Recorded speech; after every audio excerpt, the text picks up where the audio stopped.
Well, welcome back, and apologies, it has been way too long since I gave you an update on my progress with my stitching for the exhibition.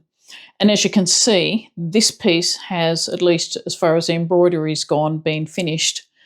We've also made some progress on the exhibition itself.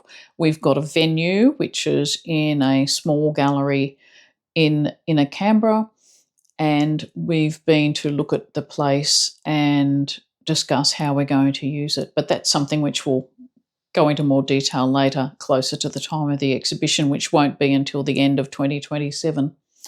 So, in the interim, let's get on with doing stitching. I decided to go with the idea of running with the pink, and that has actually influenced the whole of this piece. As you can see, I've already done the pink jumper, and I did it in Braid Stitch, which is something I hadn't used before. And I chose this purely because of the texture. I wanted to get this very textured looking jumper, this fantastic surface.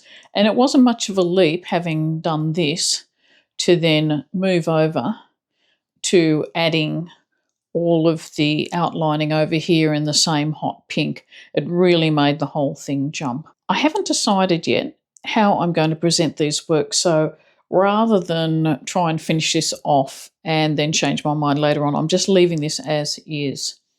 I've also spent a lot of time working on this end, and the main thing I've been doing here is coming in off this piece of fabric, which is a remnant, and carrying those stitches over into this section.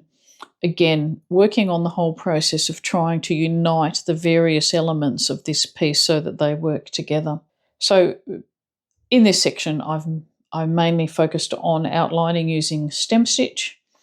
I've used both sewing thread and some thin crochet cotton. This is a sewing thread I used, and it's a really old, as you can tell from the wooden reel, it's a really old reel of Coats mercerized machine twist.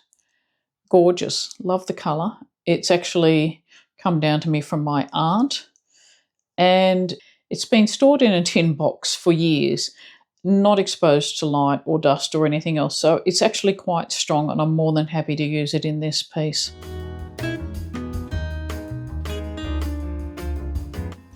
You might recognise this piece. This is the one that I was talking about, or this is at least part of that larger piece I was talking about at the end of the last episode.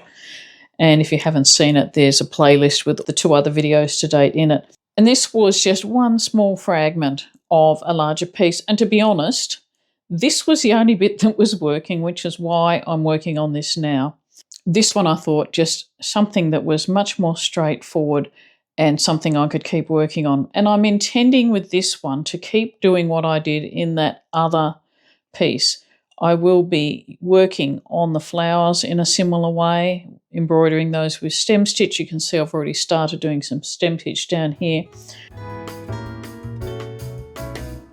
Now, I said before that I need to be working on my pieces to decide how they're going to go. And this is a case in point yet again. I had this piece of black and white spotty fabric, and my idea was that I would stitch these sections down and then I would actually cut out those sections. But looking at it like this, I've decided that I actually like it the way it is. I'm not going to cut those sections out. I will have to tack this black down. I'm still thinking that I will probably cut out this section in the stem. But that's a decision for another day. And as I say, at this stage of the process, it's really a matter of making pieces and seeing where they take me.